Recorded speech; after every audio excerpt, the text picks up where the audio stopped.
सर्वमंगलमांगल्ये शिवे सर्वार्थसाधिके शरण्ये त्र्यंबके गौरी नारायणी नमोस्तुते। श्री स्वामी समर्थ। तुम्हा सर्वांचा माझ्या ब्लॉगमध्ये खूप खूप मनापासून स्वागत आहे। तर उद्यापासून शारदीय नवरात्रीची सुरुवात होणार आहे। आपण आई भगवतीच्या 9 रूपांची सेवा करत असतो। प्रत्येक रूपांच्या प्रत्येक दिवसाचं प्रत्येक माळीचं एक महत्त्व असतं।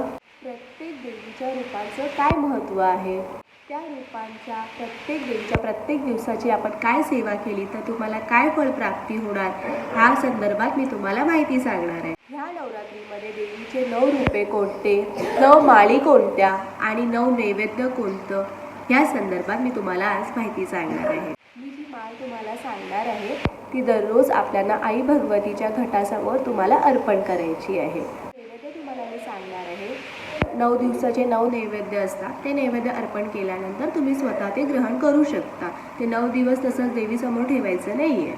तर पहिल्या माळीला पहिलं देवीचं रूप आहे माता शैलपुत्री। तिची पूजा केली जाते। ती निर्दोषता, शांतता आणि शुद्धता मूर्ते स्वरूप आहे। नवीन सुरुवात आणि शक्ती दर्शवते, म्हणून तुला शुद्ध गाईचं तूप अर्पण करायची प्रार्थना आहे। हे कृत्य भक्तांच्या जीवनात आरोग्य, चैतन्य वाढवलं जातं असं म्हटलं गेलं आहे। या दिवशी आपल्याला सोनचाफा किंवा शेवंतीच्या फुलाची माळ अर्पण करायची आहे। दुसऱ्या माळीला म्हणजे माँ ब्रह्मचारिणी हिची पूजा केली जाते। माँ ब्रह्मचारिणी दुसरा दिवस ब्रह्मचारिणीसाठी समर्पित आहे, जी शांतता, शहाणपण, ज्ञान, प्रेम आणि निष्ठा याची प्रतीक आहे। ती तपस्वी व भक्तांसाठी सर्वश्रेष्ठ आहे। त्यांचे शहाणपण आणि आध्यात्मिक समर्पण वाढवण्यासाठी भक्त तिला साखर अर्पण करतात। दुसऱ्या दिवशीची माळ आहे मोगरा। तिसऱ्या माळीला आपल्याला देवी चंद्रघंटा हिची पूजा करायची असते। माता चंद्रघंटा शांतीची देवी आहे। ती धैर्य आणि शांतता देखील आपल्याला प्रदान करते। ह्या दिवशी आपल्याला दूध किंवा दुधापासून बनवलेल्या पदार्थाचा नैवेद्य दाखवला जातो आणि माता चंद्रघंटाला निळे फूल किंवा कृष्णकमळ याची माळ आपल्याला अर्पण करायची आहे। चौथ्या माळीला देवी कुष्मांडा हिची पूजा आपल्याला करायची आहे। कुष्मांडा तेजाची देवी मानली जाते। ती आरोग्याचे प्रतीक आहे। त्यांची बुद्धी आणि निर्णय क्षमता वाढण्यासाठी तिला मालपोह्याचा नैवेद्य दाखवलं जातं। मालपोहा एक स्वीट आहे। कुठल्याही मिठाईच्या दुकानात तुम्हाला मिळून जाईल किंवा तुम्ही सोपा घरी बनवू शकता। त्यानंतर चौथ्या माळीला आपल्याला केशरी किंवा भगव्या रंगाची फुले अर्पण करायची आहे। नवरात्रीच्या 5व्या दिवशी स्कंद माता ही पूजनीय आहे। ती प्रेम, करुणा, मातृत्व आणि मातांच्या संरक्षणाची प्रतीक मानली गेली आहे। तिला केळीचं आणि आरोग्याचं प्रतीक मानलं गेलं आहे। मानसिक आणि शारीरिक कल्याण व्हावं म्हणून आपण तिची पूजा केली जाते।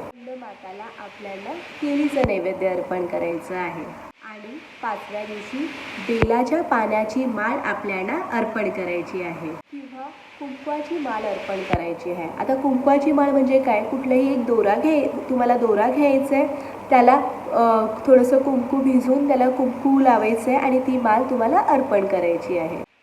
6वा दिवस देवी कात्यायनी यांना समर्पित आहे। ती बुद्धिमत्ता आणि शांततेचं प्रतीक आहे।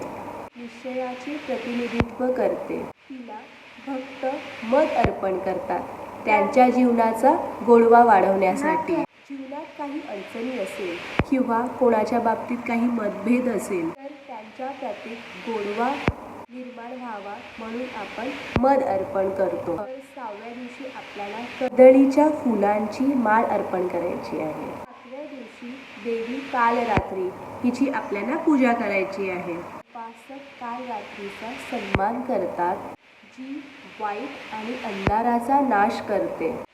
ती देवीची सर्वात उग्र रूप मानली गेली आहे. आपल्याला माहिती आहे, जेव्हा तुळजाभवानी मातेने कालिका मातेचं रूप धारण केलं होतं आणि ती खूप उग्र असते. नकारात्मक ऊर्जा या देवीच्या सेवेने होते.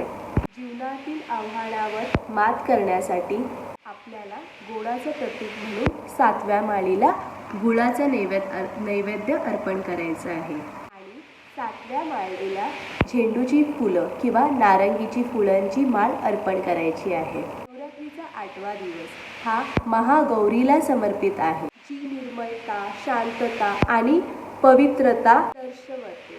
ती पापांची शुद्धी व ज्ञानाचा मार्ग दाखवते. तिला एक नारळ अर्पण करायची पद्धत असते. आता 8व्या दिवशी तांबडी फुलं किंवा कमळ किंवा जास्वंद या फुलांची माळ आपल्याला अर्पण करायची आहे. आता 9वी माळ आपण महादेवी सिद्धिदात्री, ज्ञानाची प्राप्ती आणि ज्ञानाची देवी म्हणून आपण तिची पूजा करत असतो. ती सर्व इच्छांच्या पूर्तीची प्रतीक आहे. भक्त तिलापासून बनलेला प्रसाद अर्पण करतात, जसं तिळगुळ, तिळाचे लाडू किंवा अगदी पांढरे तीळ जरी तुम्ही अर्पण केल्यात तरी हरकत नाही. आता 9व्या दिवशी आपल्याला कण्हेर किंवा गुलाबाच्या पाकळ्यांची माळ आपल्याला अर्पण करायची आहे. आता बऱ्याच वेळा असं होतं, ह्या सगळे फुलं तुम्हाला कधी मिळतील किंवा नाही याची गॅरंटी नाही आहे. अशा वेळेस काय करायचं, तुम्ही ज्या तुम्हाला ज्या माळे सांगितलं, जर तुम्हाला ते फूल भेटले तर नक्की तुम्ही अर्पण करा.